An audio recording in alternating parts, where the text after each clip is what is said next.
30년을 가족을 위해 일했습니다. 그 시간이 지나고 이제야 내 시간일 줄 알았지만 돌아온 건 침묵뿐이었습니다. 퇴직 후 처음 마주한 건 내가 이 집에서 사라진 것 같다는 깊은 허전함이었습니다. 그러다 우연히 꺼낸 오래된 이야기 한 편. 그 속에서 나는 다시 나를, 가족은 다시 나를 바라보기 시작했습니다. 작은 글 한 줄이 삶을 바꾸는데 얼마나 큰 힘이 되는지 그제야 알게 됐습니다. 그럼 오늘의 사연 시작하겠습니다. 퇴직하고 처음 몇 주는 낯설지만 여유로웠다. 출근 시간에 눈을 뜰 필요도 없고 회의에 쫓기며 커피를 들이킬 일도 없었다.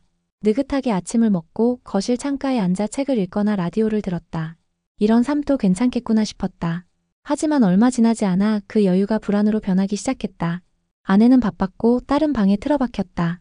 내가 거실에 나와 TV를 보거나 물소리라도 조금 크게 내면 마치 거슬리는 존재가 된 듯한 표정을 지었다. 어느 날은 딸이 그랬다. 아빠, 조용히 좀 해줘요. 집중 안 돼요. 순간 뭔가 턱하고 가슴을 때렸다. 딸이 예민한 시기인 건 알고 있었지만 그 말투는 너무 차가웠다. 나는 아무 말 없이 리모컨을 눌렀고 텔레비전 화면은 침묵 속에 사라졌다. 그날 저녁 식탁에 앉은 가족들은 각자 핸드폰을 들여다봤다. 누군가 말을 걸어줄까 기다리던 내게 말 대신 젓가락 소리만 들렸다. 수저를 내려놓고 물었다. 다들 오늘 어땠어? 아무도 대답하지 않았다. 딸은 식사를 마치자마자 자리에서 일어났다. 아내는 말없이 그릇을 치웠다. 그 침묵이 소리보다 더 크게 나를 찔렀다. 하루는 정리할 게 있다며 딸 방에 들어갔다. 책상 위에 놓인 노트 사이로 내가 사줬던 경제 입문서가 눈에 띄었다. 한때는 저 책을 고르며 이 아이의 미래를 응원했었다. 딸은 별말 없이 책을 받아들고 방에 들어갔었지. 그게 벌써 몇 해 전이다. 이젠 그 방 문을 열기 전 먼저 노크부터 해야 하는 사이가 되었다. 그 거리감이 언제부터였을까? 퇴직식 날 나는 혼자였다. 동료들의 박수 속에서 조용히 인사를 하고 돌아왔을 때 집은 조용했다. 아내는 친정에 다녀온다며 아침 일찍 나갔고 딸은 학교에 있었다. 떡과 케이크를 포장해 온 손은 얼어붙은 듯 무거웠다. 며칠 전 TV 리모컨을 들고 있던 내 손을 아내가 스쳐갔다. 당신 오늘은 뉴스 말고 그냥 좀 꺼두면 어때? 조용한 게 좋아. 그 말이 이상하게 서운했다. 나는 뉴스를 보며 사회 흐름을 놓치지 않으려 애썼던 건데 이제는 그것조차 불필요한 잡음이 된 건가? 책을 꺼내 들었다가 다시 덮었다. 밖에 나갔다가 도서관에도 들렀다가 공원 벤치에도 앉아봤다. 하지만 다 마찬가지였다. 돌아올 곳이 없다는 느낌이 마음 한켠을 무겁게 눌렀다. 점점 말을 아끼게 되었다. 괜히 한마디 잘못하면 또 딸이 예민해질까봐, 아내가 귀찮아할까봐 혼자 밥 먹는 게 익숙해졌다. 그러다 하루는 결국 터지고 말았다. 딸과 아내가 서로 다투던 도중 내 이름이 오갔고 나는 참지 못하고 소리쳤다.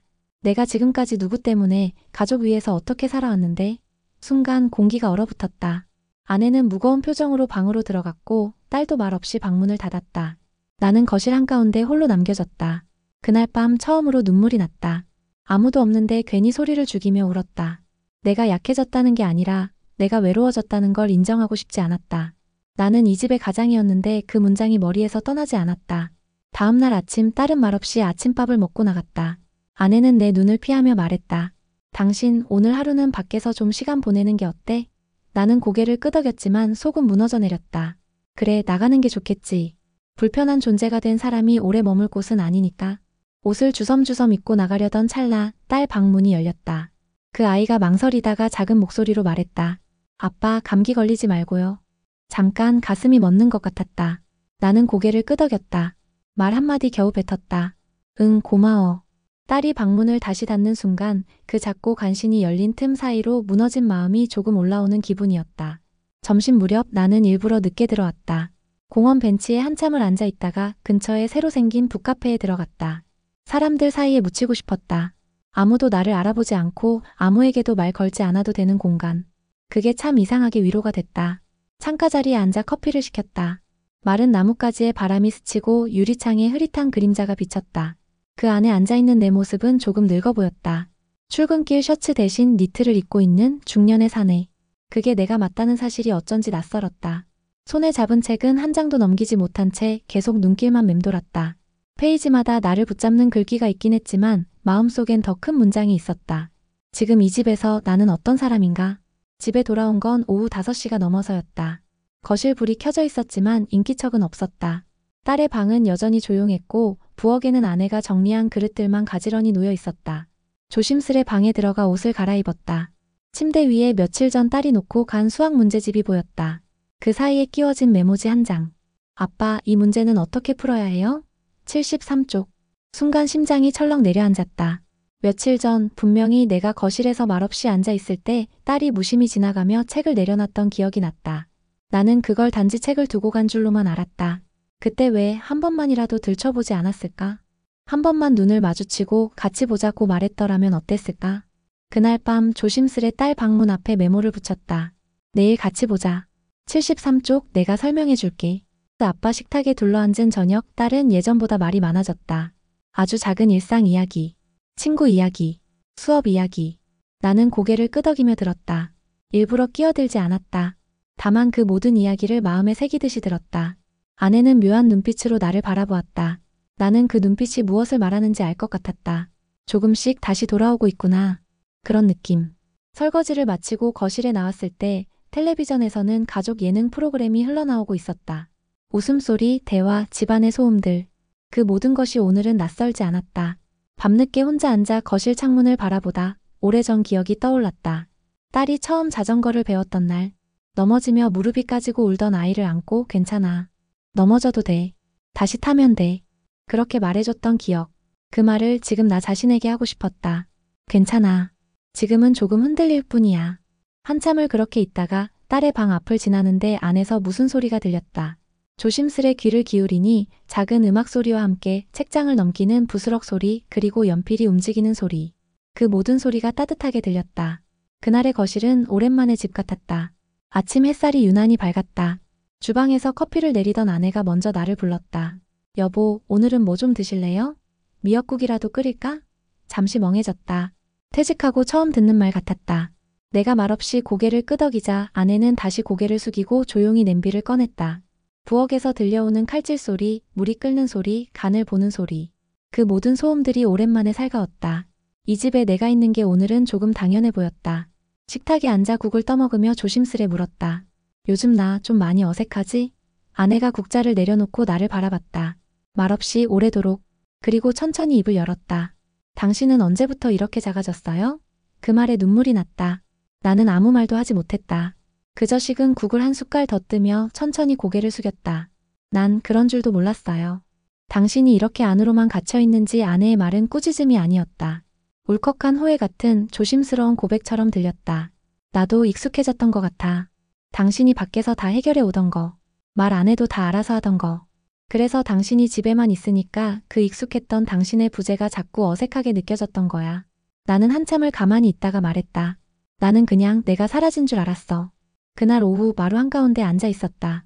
햇살이 벽에 비스듬히 걸쳐 있었고 TV는 꺼진 채였다. 나는 아주 오랜만에 집안 구석구석을 둘러보았다. 시계를 걸었던 못자국, 가죽이 벗겨진 소파 한 귀퉁이, 딸아이 유치원 사진이 아직도 붙어있는 냉장고. 모두 내가 여기 살아왔다는 증거들이었다. 내가 사라진 게 아니었다. 내가 있던 방식이 변한 거였다. 나는 지금도 이 집에 있었다. 다만 다른 모습으로. 다시 익숙해져야 할 새로운 나로. 해질 무렵 딸이 내 방 문을 두드렸다. 아빠, 오늘은 제가 커피 내려드릴까? 나는 잠깐 당황했지만 고개를 끄덕였다. 딸은 익숙지 않은 손길로 커피포트를 만지며 말했다. 아빠는 예전엔 맨날 바빴잖아요. 지금은 자주 보니까 좋기도 해요. 그 말이 그렇게 고마울 줄 몰랐다. 작고 서툰 위로였지만 그 진심이 가슴 깊이 파고들었다. 밤이 되자 비가 내렸다. 창문을 닫으며 거실에 앉아 있다가 문득 탁자 위 달력을 들춰봤다. 몇 달 전 퇴직일에 동그라미가 쳐 있었다. 그 옆에 누군가가 적은 메모 하나가 눈에 들어왔다. 아빠 있는 집이라 든든해요. 딸의 글씨였다. 나는 입술을 꾹 다물었다. 그 문장 하나가 그동안 스스로 지워버렸던 나의 자리를 조용히 되살려줬다. 며칠 전 거실 한켠에 쌓아뒀던 박스를 정리하기 시작했다. 퇴직식 날 받았던 꽃다발이 말라버린 채 비닐에 쌓여 있었고 수십 년치 명함들과 행사 스케줄이 빼곡히 적힌 수첩들이 우수수 쏟아졌다. 마치 내 과거가 바닥으로 흘러내리는 것 같았다. 그중 하나, 오래된 다이어리 속에 끼워져 있던 종이 한 장이 눈에 들어왔다. 수십 년 전에 나, 젊고 단단했던 시절에 적어두었던 글이었다. 스스로 부끄럽지 않은 하루를 만들 것. 매일을 단단하게. 내 안의 꿈을 놓치지 말 것. 손끝이 떨렸다. 그게 무슨 꿈이었을까? 나는 왜 그걸 어느새 잊은 걸까? 그날 밤 아내와 마주 앉아 있었다. TV도 꺼두고 휴대폰도 내려놓은 채로. 당신 요즘은 뭐 하고 싶어? 아내의 질문에 나는 잠시 멈칫했다. 글쎄 그런 걸 생각해 본 적이 없네. 이제는 해도 되잖아. 당신도 하고 싶은 거 해도 되는 사람이야. 그 말에 눈을 피했다. 오랜 시간 해야만 했던 일들 속에서 살다 보니 하고 싶은 일이라는 말이 낯설고 멀게만 느껴졌다. 다음 날 딸의 방 앞을 지나가는데 어릴 적 그 아이가 그려준 그림이 문 옆에 붙어 있었다. 꼬마 손으로 색칠한 그 그림 속에는 내가 나무 아래 앉아 책을 읽고 있었고 옆에는 딸이 손을 잡고 웃고 있었다. 그림 아래 조그맣게 적혀있던 글씨. 아빠는 나중에 그림책 작가하면 좋겠어요. 그 문장을 본 순간 잊고 있던 마음이 되살아났다. 한때는 매일 밤 딸에게 이야기를 지어 들려줬고 그 이야기를 노트에 적어두곤 했다. 그 노트 어딘가에 있을 텐데. 나는 서랍 깊숙이 손을 넣었다.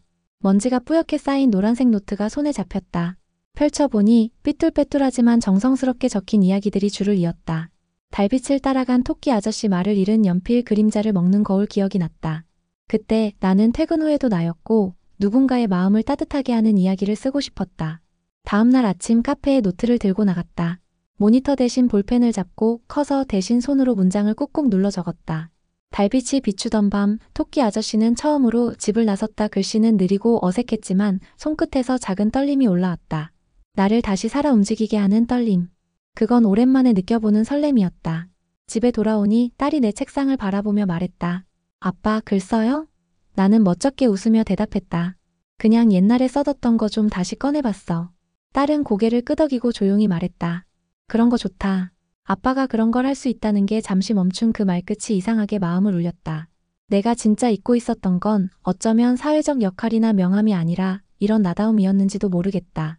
퇴직은 나를 비워낸 게 아니라 다시 채워넣을 공간을 준 일이었을지도. 나는 지금 처음으로 내 인생을 다시 써보는 중이다. 일주일쯤 지났을 무렵이었다. 아침 식탁에 나란히 앉아있던 딸이 머뭇거리다 말을 꺼냈다. 아빠 혹시 다음 주에 시간 괜찮으세요? 나는 커피잔을 들고 있다가 멈칫했다. 딸이 스스로 먼저 무언가를 부탁하는 일이 드물었기에 순간 심장이 쿵하고 내려앉았다. 학교에서요 학부모 진로 발표회가 있어요.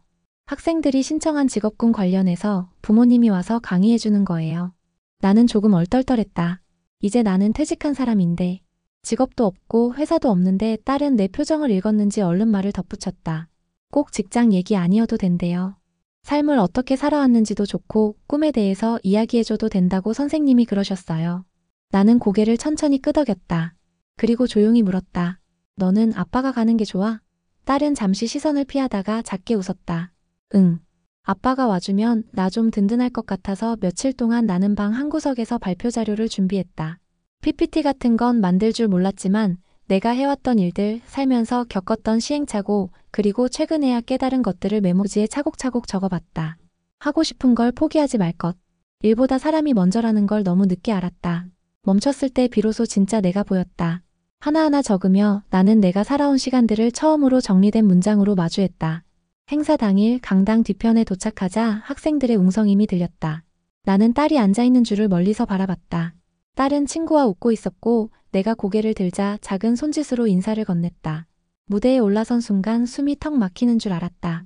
하지만 준비해온 메모지를 꺼내들고 첫 문장을 내뱉는 순간 어떤 고요한 확신이 몸 안을 채웠다. 안녕하세요. 저는 30년 넘게 한 직장에서 일하다 퇴직한 사람입니다. 그런데 지금은 새로운 꿈을 써 내려가고 있는 사람입니다.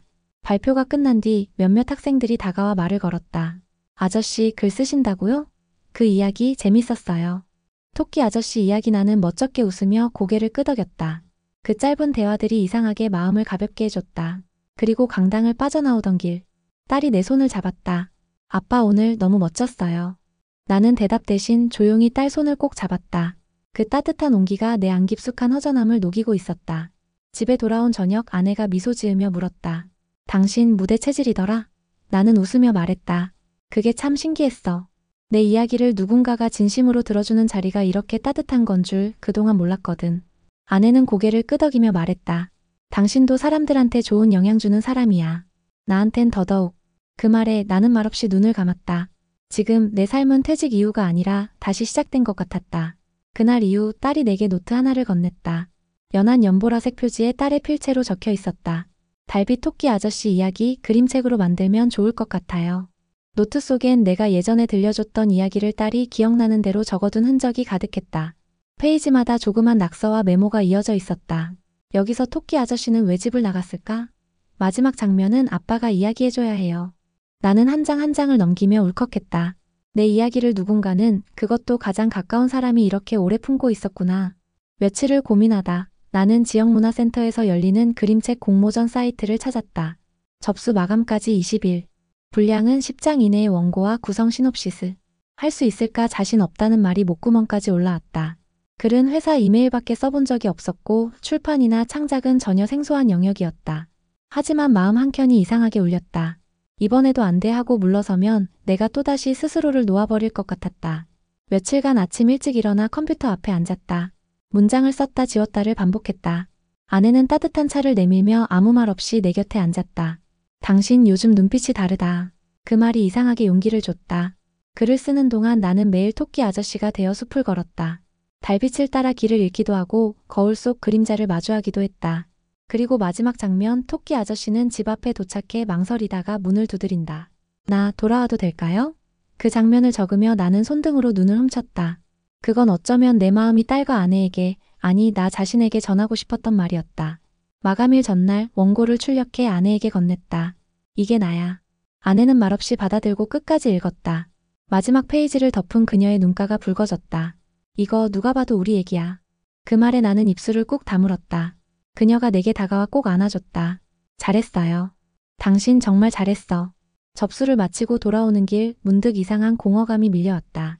이제는 할 수 있는 게 없어졌다는, 혹시 탈락하면 또 괜히 설렜던 거 아닌가 하는 생각. 애쓴다고 뭐가 달라질까. 그날 밤 나는 무심코 중얼거렸다. 내가 잘못 기대한 거면 어쩌지. 그 말에 딸이 툭 하고 대꾸했다. 근데 아빠, 그림책은 누가 봐줘서 의미 있는 게 아니라 아빠가 쓴 순간부터 이미 의미 있는 거 아닌가요? 순간 가슴이 저릿했다. 내가 얼마나 결과 중심으로 살아왔는지 그 작은 한마디로 깨닫게 됐다. 그날 밤 나는 혼잣말처럼 말했다. 이번엔 누가 뭐래도 나는 내 이야기를 믿어볼래요. 공모전 원고를 제출하고 나서 이상할 정도로 시간이 천천히 흘렀다. 하루는 2배로 느려졌고 사소한 소리에도 마음이 요동쳤다. 스마트폰 알림음만 울려도 가슴이 철렁했고 메일함을 들여다보는 습관은 하루에도 3~4번씩 반복됐다. 아직은 아닐 거야. 아마 떨어졌겠지. 그래도 혹시 그렇게 스스로를 다독였다가 기대했다가 결국엔 다시 체념으로 돌아오곤 했다. 하루는 공원 벤치에 앉아 멍하니 있었는데 옆자리에서 할아버지 2분이 장기를 두고 있었다. 지는 게 뭐 어때서. 졌다고 다 끝나는 건 아니지. 이겨도 또 둬야지. 그냥 한 수 두는 게 사는 거야. 그 말이 이상하게 마음에 박혔다. 졌다고 다 끝나는 건 아니라 그래. 내가 왜 이 말을 외면하려 했을까? 공모전이 아니더라도 나는 이미 내 삶의 다음 페이지를 한 장 넘긴 사람이었다. 집에 돌아오니 딸이 거실에서 책을 읽고 있었다. 내가 들어서자마자 고개를 들며 물었다. 오늘은 안 써요? 응, 써놨던 거 계속 고쳐보긴 했지. 딸은 책을 덮고 내 옆으로 와 앉았다. 그리고 손에 쥐고 있던 종이 한 장을 내밀었다. 나도 아빠 이야기 따라 그림 연습해봤어요. 이 토끼 아저씨 내가 그린 거예요. 연필로 그린 작은 토끼 한 마리가 동그란 달빛 아래에서 서 있었다. 토끼는 크지 않았다. 귀도 약간 접혀 있었고 눈빛도 조용했다. 하지만 그 옆에 서 있는 어린아이는 웃고 있었다. 나는 한참을 그 그림에서 눈을 떼지 못했다. 이거 같이 공모전에 넣을 걸. 내 말에 딸은 웃으며 말했다. 그럼 다음엔 같이 해요. 이번 건 혼자 써야 의미 있는 거잖아요. 나는 가만히 고개를 끄덕였다. 그녀가 해준 말 중 가장 어른스러운 말이었다. 며칠 뒤 메일 한 통이 도착했다. 심장이 벌렁댔다. 떨리는 손으로 메일 제목을 클릭했다. 제7회 그림책 공모전 심사 결과 안내. 손끝이 식은 채로 스크롤을 내렸다. 안녕하세요. 보내주신 원고 달빛을 따라간 토끼 아저씨는 2차 예심을 통과했습니다. 최종심 결과는 다음 주 금요일 공지 예정입니다. 나는 순간 말없이 모니터를 바라봤다. 어떤 말도 나오지 않았다. 그저 손끝으로 책상 모서리를 더듬으며 중얼거렸다. 됐대. 주방에서 아내가 고개를 들었고 딸은 침대에서 뛰쳐나왔다. 진짜요? 통과했어요? 나는 고개를 끄덕였다. 그리고 웃었다. 정말 오랜만에 아무 계산도 없는 웃음이었다. 그날 밤 세 식구가 모여 늦은 저녁을 먹었다. 밥상 위에는 평범한 된장찌개와 김치, 계란말이뿐이었지만 그 안에 어떤 잔잔한 축하가 섞여 있었다. 아내는 말했다. 결과가 어떻든 당신이 여기까지 온 게 난 더 기특해. 딸도 한술 더 떴다. 아빠가 책 내면 학교 도서관에 제일 먼저 기증해요. 나는 웃으며 숟가락을 내려놓았다. 너희 덕분에 나 지금 진짜 살아있는 느낌이야. 그날 밤 책상에 다시 앉아 마지막 문장을 적었다. 토끼 아저씨가 집 문을 열고 들어서는 장면. 안으로 들어선 그 순간 그는 비로소 자신이 살아있음을 느꼈다. 그리고 나는 그 문장 아래에 조용히 서명했다. 글 나 그림 우리 딸 최종 결과 발표를 나흘 앞둔 오후였다. 집 앞 우체통을 열러 나갔다가 익숙한 얼굴과 마주쳤다. 회사를 함께 다녔던 박 실장이었다. 그는 깜짝 놀라며 웃었다. 어이구 선배님, 여기서 다 뵙네요. 나는 얼떨결에 웃으며 고개를 숙였다. 그의 옆에는 말쑥한 차림의 아내와 제법 자란 듯한 아이가 있었다. 나는 괜히 자세를 고쳐 앉았다. 주머니에 손을 넣고 헛기침을 한 번 했다. 잘 지냈지? 예, 뭐 여전히 바쁘게 살고 있죠. 선배님은 좀 한가해지셨죠?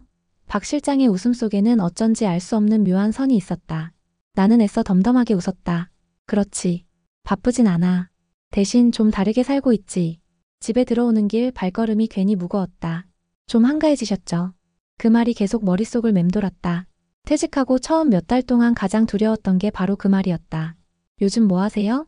시간 많으시겠네요? 그 말 안에는 보이지 않는 선이 있었다. 아무것도 하지 않는 사람, 사회에서 비켜난 사람. 그날 밤 책상 앞에 앉아도 문장은 잘 이어지지 않았다. 마우스를 몇 번이나 만지작거리다 결국 창을 닫고 말았다. 나는 여전히 누구인가? 아니면 지금의 나는 아무것도 아닌 사람인가?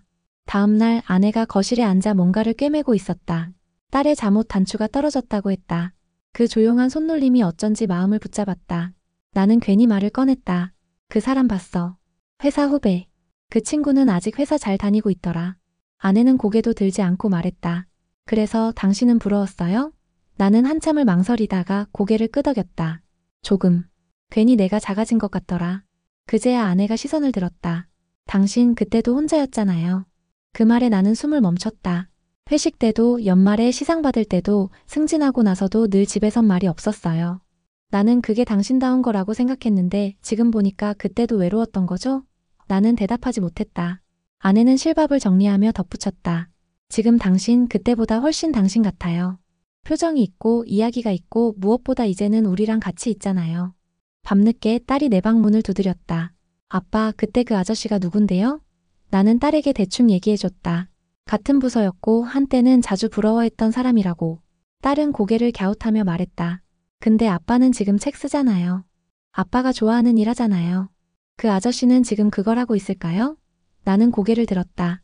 그리고 작게 웃었다. 모르겠다. 근데 나는 하고 있네. 침대에 눕기 전 다시 노트북을 켰다. 새 문장을 적었다.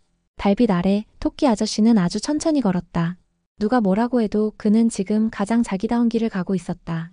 금요일 오전 최종 결과 발표 날이었다. 전날 밤부터 잠이 오지 않았다. 새벽까지 뒤척이다 겨우 눈을 붙였고 일어나자마자 손이 먼저 스마트폰으로 향했다. 메일함을 열기까지 몇 번이나 숨을 고르며 망설였다. 기대하지 말자 고 수십 번 되뇌었지만 마음은 어느새 누군가의 이름을 불러보는 아이처럼 들떠 있었다. 결국 메일 제목을 눌렀다. 스크롤을 내리는 손이 떨렸다. 달빛을 따라간 토끼 아저씨는 안타깝게도 이번 공모전에서는 수상작으로 선정되지 않았습니다. 아름다운 원고 감사드리며 향후에도 귀한 활동 이어가시길 바랍니다. 그 문장을 읽고 나서도 한참 동안 아무 반응이 없었다. 멍하게 화면만 바라봤다. 무언가가 뚝 마음 안에서 부러진 느낌이었다. 거실로 나가보니 아내는 출근 준비 중이었고 딸은 아직 자고 있었다. 나는 말없이 소파에 앉았다. 커튼 틈으로 햇살이 들이쳤지만 눈이 부시다는 느낌보다 그 햇살 아래 내가 너무 투명해진 느낌이었다. 갑자기 모든 게 무의미해 보였다. 열심히 쓴 원고, 조심스레 꺼낸 꿈, 기대하고 떨렸던 모든 순간들. 결국은 나 혼자만의 착각이었을까? 식탁 위에 있던 원고 뭉치를 바라봤다. 인쇄된 글자들 사이로 나의 시간, 감정, 기억이 켜켜이 쌓여 있었지만 지금은 그게 버거운 짐처럼 느껴졌다. 순간 종이들을 그대로 쓰레기 봉투에 넣고 싶은 충동이 일었다. 뭘 믿고 다시 해. 결국엔 이렇게 되는 거지. 하지만 그때였다. 문득 누군가의 말이 떠올랐다. 그림책은 누가 봐줘서 의미 있는 게 아니라 아빠가 쓴 순간부터 이미 의미 있는 거 아닌가요? 딸의 말이었다. 나는 쓰레기 봉투를 내려놓고 다시 식탁에 앉아 원고를 펴봤다. 그리고 눈을 질끈 감았다. 점심 무렵 딸이 눈을 비비며 거실로 나왔다. 결과 나왔어요? 나는 잠시 멈췄다. 말이 나오질 않았다. 하지만 그 침묵이 곧 대답이 되어버렸다. 딸은 내 얼굴을 보더니 입술을 다물었다. 그러다 조용히 내 옆에 앉았다. 아빠, 안 된다고 끝나는 게 아니잖아요. 나는 그 말에 갑자기 눈물이 차올랐다. 입을 다물었지만 이미 울컥한 목소리가 안쪽에서 흘러나왔다. 나 잘한 건가? 딸은 잠시 망설이다가 말했다. 나는 아빠가 나한테 꿈을 진짜로 보여준 것 같아요. 아빠가 만든 이야기를 보고 나도 쓰고 싶어졌고 이렇게 간절한 사람 처음 봤어요. 그 말에 나는 처음으로 결과를 받아들일 준비가 되어 있다는 걸 느꼈다. 그날 저녁 아내와 함께 거실에 앉아 있었다. 이제 뭘 할 거예요? 아내의 질문에 나는 망설이지 않고 말했다. 다시 써볼 거야. 한 번쯤 넘어졌다고 멈출 생각은 없어. 지금까지는 꿈을 꿨다면 이제부터는 꿈을 살아보려고. 컴퓨터를 켰다. 새 문서를 열고 제목을 적었다. 다시 달을 향해 걷는 토끼 아저씨 이야기 처음보다 훨씬 느리고 더 천천히 써내려갈 거다. 하지만 이번엔 어디까지 걸어가게 될지 나도 모른다는 게 오히려 좋았다. 봄이 오고 있었다. 집 앞 목련이 꽃망울을 터뜨리기 시작했고 바람은 여전히 찼지만 그 안에 분명한 온기가 있었다. 나는 요즘 새벽에 일어나는 습관이 생겼다. 동이 틀 무렵 거실 창가에 앉아 한참 동안 하늘빛이 바뀌는 걸 바라보다 커피 한 잔과 함께 노트북을 켠다. 누구에게 보여주기 위한 글이 아니라 지금의 나를 위한 기록이었다. 과거에 무엇을 했는지가 아니라 지금 내가 어떤 사람인지 보여주기 위한 글. 어느 날 동네 도서관에서 작은 글쓰기 강좌를 연다는 소식을 들었다. 은퇴 후 글쓰기라는 제목이었고 지역 주민들을 대상으로 하는 소규모 모임이었다. 신청서를 내며 주저했지만 운영 담당자가 내 원고를 훑어보더니 말했다. 이런 글이라면 오히려 강의 한번 해보시겠어요? 참여자들에게 큰 도움이 될 것 같아서요. 나는 얼떨떨했다. 제가요? 네. 어떤 문장이든 삶을 정직하게 써내려간 사람만이 할 수 있는 말들이 있잖아요. 그게 가장 귀한 거죠. 순간 가슴 깊은 곳이 쿵 하고 울렸다. 누군가에게 처음으로 내 이야기가 도움이 될 수 있다는 말을 들었다. 딸은 요즘 일기를 꾸준히 쓰고 있다. 자기만의 이야기 노트를 만들고 그림도 곁들인다. 그 노트 첫 장에는 이렇게 적혀 있다. 우리 아빠는 이야기를 믿는 사람이다. 나는 그 문장을 몰래 여러 번 읽었다. 그 말이 내게는 상이자 위로이자 새로운 시작의 약속 같았다.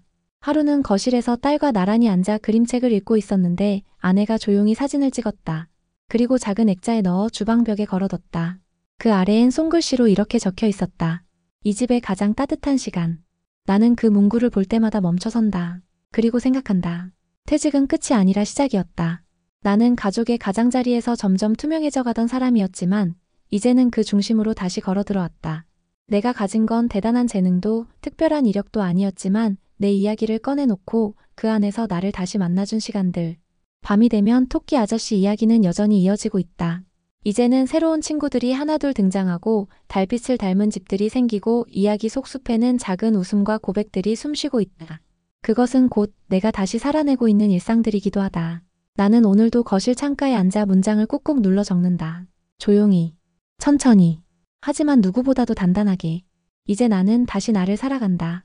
어쩌면 많은 분들이 이 이야기에 공감하셨을지도 모르겠습니다. 퇴직 이후의 삶, 가족과의 거리, 그리고 나는 누구인가를 다시 묻게 되는 시간들. 그 모든 불확실함 속에서도 우리는 다시 걸어가야 할 이유를 찾게 됩니다. 시청해주신 여러분 진심으로 감사합니다.